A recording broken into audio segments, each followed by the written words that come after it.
All that. Geez, you'd think she was a star. If only you could have been here to see Yes, that. to be a fly on the wall. You know what, Kim, we desperately need your help because we can't figure out how to do my own video. I did my own video on Friday, and Denise was busy the whole weekend, so she came over today after she dropped Kylie off at school, and she was going to try to teach me how to do it on my phone, but we can't figure it out. So I'm texting her all the little videos that I did. I did a clip of everything I did to her for the day, so she's got some of them, but not all of them. But anyway, as you know, I'm not weighing myself for Lent, but I'm still staying on my journey. I'm doing pretty good. I was doing really well. I had a piece of cake on Friday night, but I am going to have cake on Friday nights for family dinner. I did have a slice of cake for dessert. But up until then, I was doing really well. I did really good. And yesterday after church, I went to Kroger's to pick up a couple things, and those damn Girl Scouts.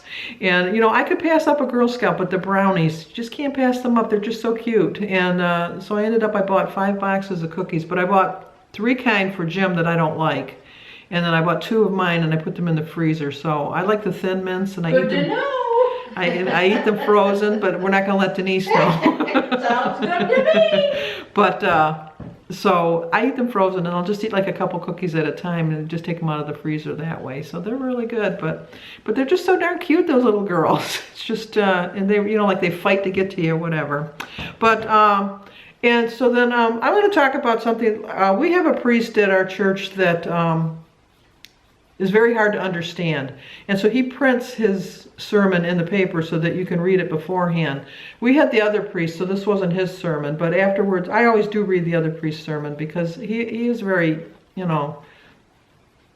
if you could understand him, I mean, he's very, like thoughtful in his process of what he's preaching, but you just can't understand him. But anyway, he's talking about, and I tried to verify this online, whether or not it was true. I don't think it's a true story, but I hate to think a priest told me something that wasn't true. But I think it's more or less like a fable, that something to live by, and it kind of related to my life. And so I'm going to go from that. I know it's probably not true, but in the sense that he was talking about it, I understand the point he was trying to make.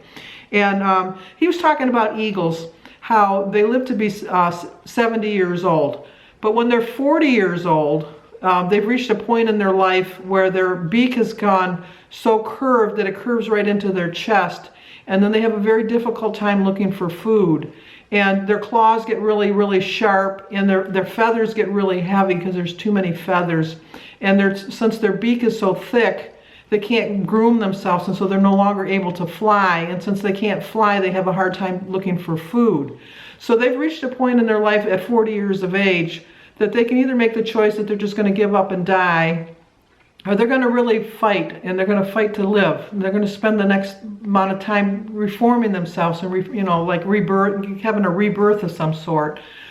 So what they do is they go on they try to fly with their last little bit of energy up high up into the mountains, and then for the next month or so, spend the whole month like pecking away at rocks, trying to break down their beak so that they can, like you would with a file, to file their beak down. And they spend the whole time, and they fast the whole time while they're doing it because they can't eat. But the whole time they're going through this painful process of trimming their beak so that they can start hunting again. And then after they get their beak all thawed, filed down, then they use that and start plucking all their feathers out and shaping their talons so that they can fly again. And after they've transformed this process, then they live for another 30 years.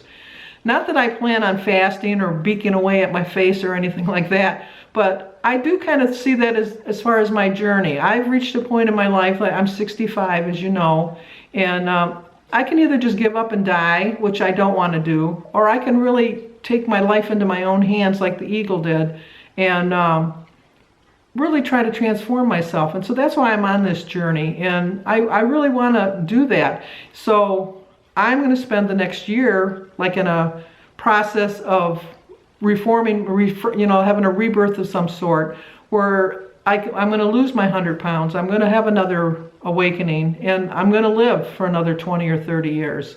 I think that's really a foreseeable thing that can happen. you know, anybody, I could walk out today and go across the street, get hit by a bus or something and die. But, you know, I'm going to take my life into my own hands now. I'm going to start losing weight. I'm going to start exercising. I did walk today. I did call Denise and ask her if her and Shay wanted to come with me. It was cold, but not as cold as I thought it would be.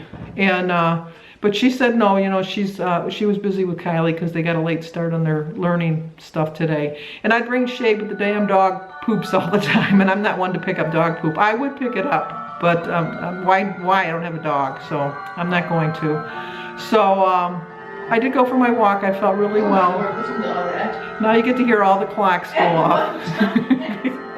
They're not what, because the other clock didn't go off yet. You know, and I don't even hear them. I didn't even notice it until Denise just pointed it out. You just get used to it. But anyway, so that is my process. Like the eagle, I'm going to spend the next year transforming my life. I'm going to get healthier. I'm going to get fit. Like our channel says, let's get fit. And I'm really, really going to do it. I know I always say I'm going to do it, and I always think that I'm going to, you know, miraculously not do anything and lose the weight. I stopped drinking pop for Lent, soda, but that's hard. But you know what's even harder? That's not getting on the scale is even harder for me. I passed that scale. I have to go in the closet every day to get my clothes, and my scale is in the closet. And it's just so hard. I'm just so tempted to get on it and just see how I'm doing. But then, I don't know. Nobody can understand this but me. But anyway, my quote today is from Les Brown, who says, accept responsibility for your life. Know that it's you who will get it done. And no one else is going to do it. And I agree with that. This is my life. I have to take responsibility for it. I want to get to the end, and I do want to take responsibility. So, I know I'm just kind of stuttering and stepping over my words today, but I just really want to lose weight. I really do. And with all your support, I know I'm going to do it. I'm still on my 90-day challenge with California, 1964. Check out her video. She's doing the 90-day challenge, and she's struggling like I am, but you know, we're going to get this together. I know we will.